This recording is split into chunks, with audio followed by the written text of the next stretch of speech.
Pernah kepikiran nggak sih kalau sedekah itu kayaknya cuma buat mereka yang punya uang lebih? Seolah-olah ada pintu pahala yang cuma bisa dibuka sama orang-orang kaya. Nah, kali ini kita bakal bongkar total cara pandang itu. Kita akan lihat gimana amalan yang paling simpel, bahkan yang paling pribadi sekalipun, ternyata bisa bernilai sedekah. Jadi ceritanya ini berawal dari sebuah keresahan loh. Waktu itu beberapa sahabat Nabi yang kehidupannya sederhana datang menghadap beliau. Mereka curhat, "Ya Rasulullah, kayaknya kita ketinggalan nih." Mereka lihat sahabat-sahabat lain yang kaya itu bisa sholat, bisa puasa, sama seperti mereka. Tapi ada satu kelebihan, mereka bisa sedekah pakai harta. Ada rasa cemburu, tapi cemburu yang positif di hati mereka.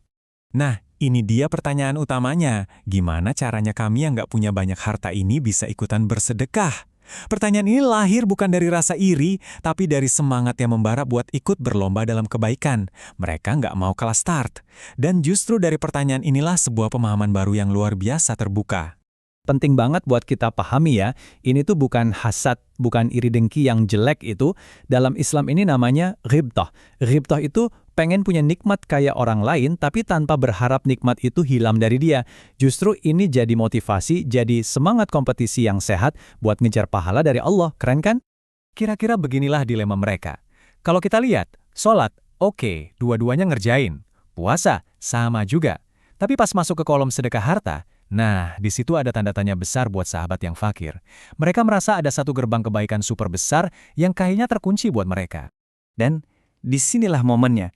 Rasulullah Shallallahu Alaihi Wasallam dengan kebijaksanaannya yang luar biasa, nggak cuma ngasih solusi. Beliau itu merombak total definisi sedekah. Beliau membuka pintu-pintu yang sama sekali nggak pernah mereka bayangkan sebelumnya. Beliau nggak langsung jawab, tapi malah nanya balik dengan pertanyaan yang jelek banget. Seolah-olah beliau bilang, "Loh, emangnya kalian pikir pintu sedekah itu cuma satu? Coba lihat lagi deh, Allah itu udah sediain banyak banget jalan buat kalian." Wah, ini momen pencerahan yang mengubah segalanya.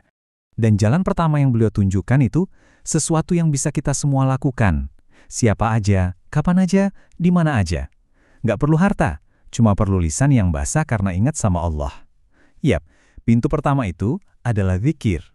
Setiap kali lisan kita gerak dan bilang, Subhanallah, Maha Suci Allah, catat, itu satu sedekah. Setiap kali kita mengagungkannya dengan Allahu Akbar, Allahu Maha Besar, itu juga sedekah. Bahkan ungkapan syukur yang paling simpel yang sering kita ucapkan Alhamdulillah itu pun nilainya sedekah.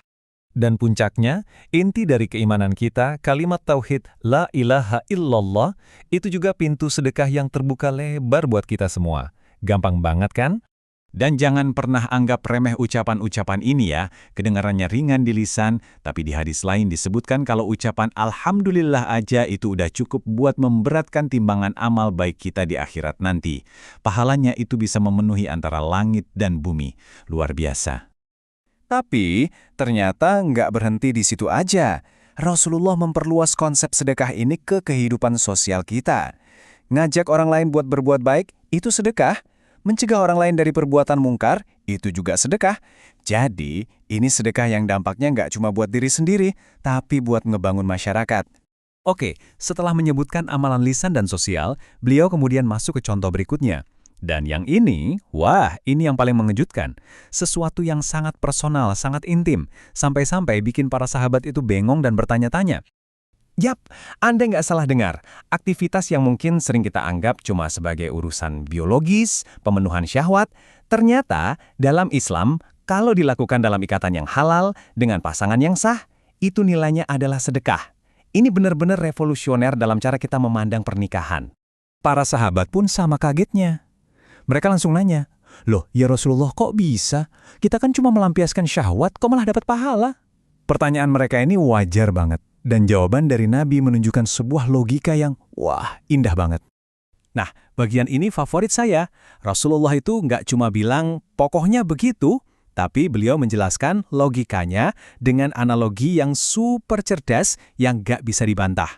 Yuk, kita bedah bareng-bareng penalarannya. Beliau membalik logikanya.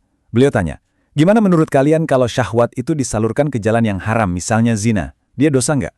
Para sahabat serempak jawab, ya jelas dosa ya Rasulullah.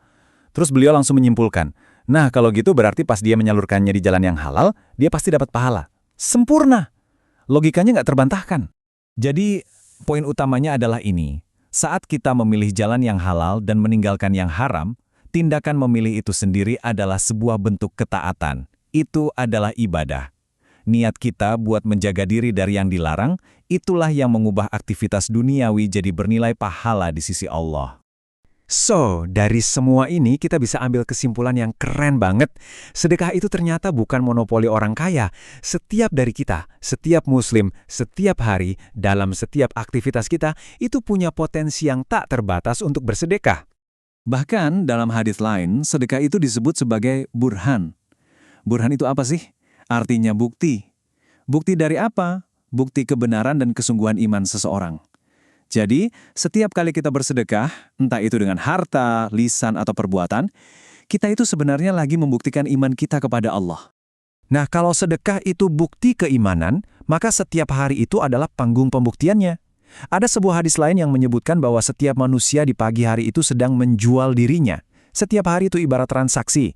Kita bisa membebaskan diri kita dari azab atau sebaliknya, malah menjerumuskannya. Maka pertanyaannya sekarang kembali ke diri kita masing-masing.